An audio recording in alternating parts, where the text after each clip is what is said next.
Shalom anak-anaknya Bunda, apa kabar hari ini? Bunda berharap semuanya sehat, semuanya baik, karena kita punya Tuhan yang hebat. Oke, sebelum kita mendengarkan firman Tuhan, mendengar cerita Alkitab hari ini, Bunda mau ajak anak-anak berdoa bersama dengan Bunda Citra ya. Tapi sebelumnya Bunda mau ajak kita nyanyi dulu. Tanganku ada dua. Oke, sama-sama ya. 1, 2, 3. Tanganku ada dua, 5 jarinya. Kulipat bersama-sama, lalu aku berdoa. Tuhan Yesus, terima kasih untuk hari ini.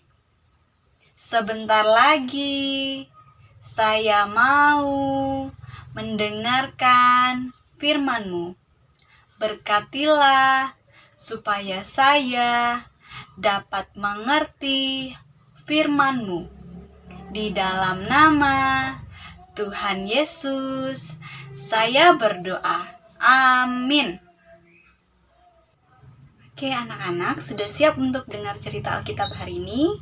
Siap Bunda? Wow, semuanya pada siap ya. Tapi anak-anak ketika mendengar firman, anak-anak harus duduk yang tenang, dengarkan Bunda Citra bercerita. Jadi kalau ada yang lewat-lewat, nggak usah diliatin, nggak usah ditanggepin ya. Dengar cerita Alkitab, duduk yang tenang, duduk yang rapi. Oke? Sip, anak-anak pintar semua. Oke, Bunda hari ini mau cerita tentang bahwa Tuhan itu adalah Tuhan yang menepati janjinya. Tuhan menepati janjinya. Di dalam Alkitab, ada seorang bapak yang bernama Abram dan seorang ibu yang bernama Sarai. Mereka ini sangat dikasihi oleh Tuhan. Tuhan berjanji kepada Abram bahwa dia akan menjadi bangsa yang besar. Tapi sayangnya Bapak Abram dan Ibu Sarai ini, mereka itu belum punya anak. Jadi bagaimana ya caranya jadi bangsa yang besar tapi nggak punya anak? Nah, Tuhan itu berjanji kepada Bapak Abram dan Ibu Sarai ini, nanti kamu akan punya keturunan yang sangat banyak. Kamu akan punya anak yang sangat banyak, sampai tidak terhitung jumlahnya, seperti bintang-bintang di langit. Wah, anak-anak bisa nggak hitung bintang-bintang di langit? Banyak sekali ya bintang-bintang di langit. Nah, itulah janji Tuhan. Kalau Bapak Abram ini dan Ibu Sarai ini akan punya keturunan yang sangat banyak. Tapi sayangnya, sampai di masa tua mereka, sudah mereka jadi kakek-kakek dan nenek-nenek, mereka belum juga diberikan anak. Wah, sampai sudah tua, Abraham juga tua, Sarai juga sudah tua. Wah, berarti bagaimana ya? Wah, kasihan sekali ya. Mereka belum diberikan anak atau keturunan. Lama banget mereka menunggu. Bahkan lebih dari 20 tahun. Wah, anak-anak di sini ada yang 20 tahun nggak usianya? Belum ada ya.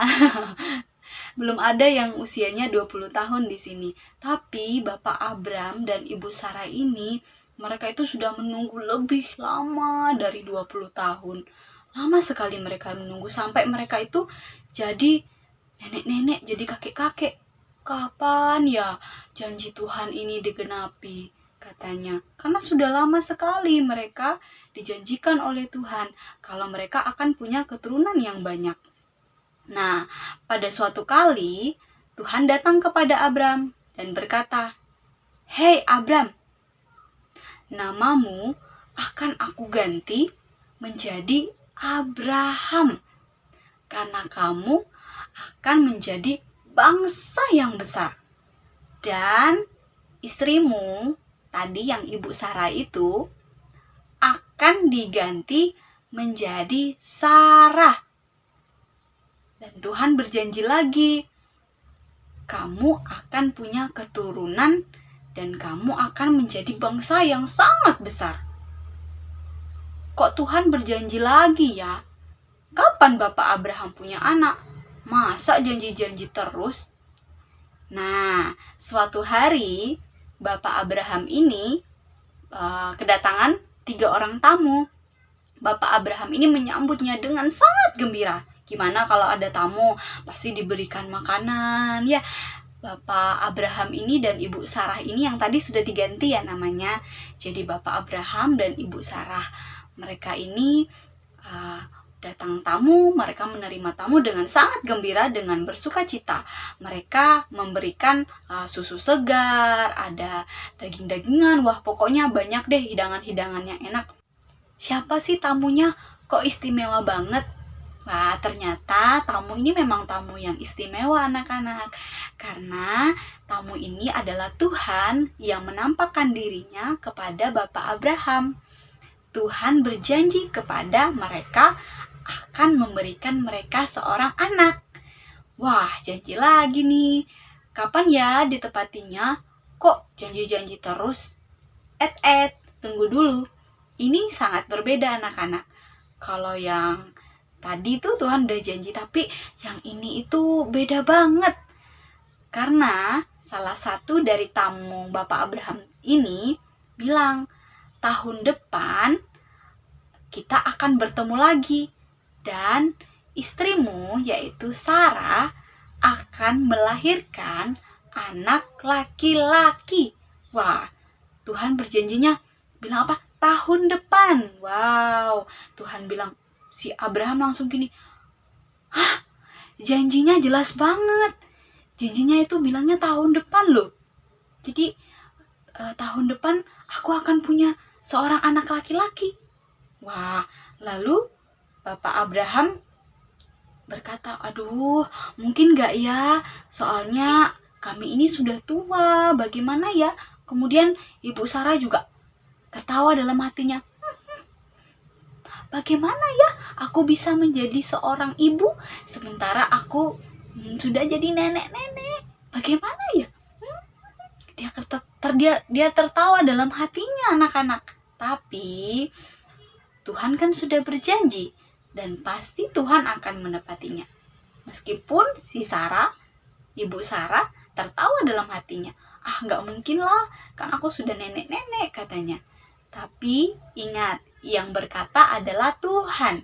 Yang berjanji adalah Tuhan. Pasti akan digenapi. Nah, itulah mukjizat Tuhan. Dan akhirnya anak-anak, apa yang terjadi? Tahun depannya Tuhan menepati janjinya. Dan Bapak Abraham dan Sarah ini, istrinya ini mengandung seorang anak dan dilahirkan seorang anak laki-laki yang bernama Ishak. Wow, hebat ya. Tuhan itu Tuhan yang sangat hebat. Kalau Tuhan sudah berjanji, Tuhan pasti menepatinya. Nah, bagi anak-anak, kira-kira apa ya janji Tuhan untuk anak-anak? Janji Tuhan adalah kalau anak-anak yang mau percaya sama Tuhan Yesus, pasti masuk surga. Kayak itu ya, diingat ya anak-anak. Kalau anak-anak yang mau masuk surga, harus percaya sama Tuhan Yesus. Itu janjinya Tuhan. Tuhan itu jalan satu-satunya keselamatan. Kemudian yang kedua, Tuhan akan memberkati anak-anak. Nah, itu adalah janji Tuhan. Mau dimanapun anak-anak berada, Tuhan pasti akan memberkati anak-anak, menjaga, melindungi anak-anak. Tuhan pasti menepati janjinya, pasti menjaga kalian. Itu janjinya Tuhan. Dan tidak hanya itu, kalian juga diberikan berkat, baik itu berkat makanan, mainan. Itu sebagai bukti bahwa Tuhan itu berjanji untuk memberkati anak-anak. Itu adalah berkat daripada Tuhan. Nah, jadi anak-anak, tadi cerita yang Bunda ceritakan, Bapak Abraham dan Ibu Sarah ini menunggu janji Tuhan meskipun sangat lama. Mereka minta kepada Tuhan seorang anak dan sangat lama diberikannya, tapi tetap diberikan Tuhan karena itu adalah janjinya Tuhan. Dari firman Tuhan yang tadi Bunda sampaikan, Tuhan itu Tuhan yang menepati janji dan menggenapi janjinya. Meskipun kadang-kadang jawabannya sangat lama, seperti Bapak Abraham dan Ibu Sarah tadi, mereka menunggu sangat lama. Tetapi Tuhan kalau sudah berjanji, pasti Tuhan akan menepati janjinya. Nah, tugas kita sebagai anak-anak, sebagai anaknya Tuhan adalah harus tetap percaya kalau Tuhan itu pasti akan menepati janjinya. Nah, coba kalian sebutin nih, apa saja janjinya Tuhan untuk kalian. Tadi kan Bunda sudah sempat bilang, sudah sempat sebutin apa-apa janji Tuhan buat kalian. Janjinya tadi, Tuhan itu pasti akan menyelamatkan kita. Tuhan itu pasti akan memberkati, pasti akan memberkatinya dengan cara apa? Dengan memberikan berkat buat kalian, makanan, mainan. Meskipun kalian berdoa nih sama Tuhan, Tuhan aku minta mainan Tuhan sekarang juga. Nggak bisa begitu ya anak-anak ya. Tuhan itu pasti akan memberikan sesuai dengan yang kalian butuhkan. Nggak harus, kok lama banget ya, kok lama banget. Harus sabar. Kalian berdoa, kalau misalnya kalian butuh sesuatu, kalian berdoa kepada Tuhan, minta kepada Tuhan, tapi nggak boleh maksa. Oke? Kalian nggak boleh maksa karena Tuhan itu tahu apa yang baik untuk kalian. Tuhan tahu apa yang terbaik untuk kalian. Kalau memang kalian tidak dikasih, nggak apa-apa. Tuhan pasti akan ganti yang lebih bagus lagi. Jadi sebelum kalian minta sesuatu, berdoa dulu kepada Tuhan. Kalau memang Tuhan berikan, berarti itu memang untuk kalian. Tapi kalau memang Tuhan tidak berikan, berarti Tuhan mau berikan yang terbaik untuk kalian. Mungkin yang lain yang lebih baik. Jadi anak-anak, hari ini kalian belajar bahwa Tuhan itu pasti akan menepati janjinya bagi kita semua. Oke, sekarang Bunda punya tugas untuk anak-anak. Tugasnya adalah kalian coba sebutkan kira-kira janji Tuhan itu apa ya untuk kalian. Tadi kan Bunda sudah sebutkan, coba sebutkan dan cari yang lain. Oke, nanti minta tolong mamanya atau papanya ditanyain anak-anaknya. Kemudian boleh direkam suara aja, enggak apa-apa. Oke? Terima kasih anak-anaknya Bunda yang hari ini sudah sangat hebat mendengarkan cerita firman Tuhan hari ini. Tuhan Yesus memberkati ya. Oke, sebelumnya kita mau berdoa lagi ya. Kita berdoa untuk menutup firman-Nya. Oke, semuanya tundukkan kepala. Kita mau berdoa, ikuti Bunda Citra ya. Tuhan Yesus, terima kasih karena Tuhan sangat baik. Tuhan sudah dan selalu menepati janji Tuhan. Terima kasih Tuhan Yesus. Hari ini saya mau terus percaya kepada Tuhan Yesus. Di dalam nama Tuhan Yesus, saya sudah berdoa. Amin. Oke, terima kasih anak-anak. Tuhan Yesus memberkati. Sehat selalu ya.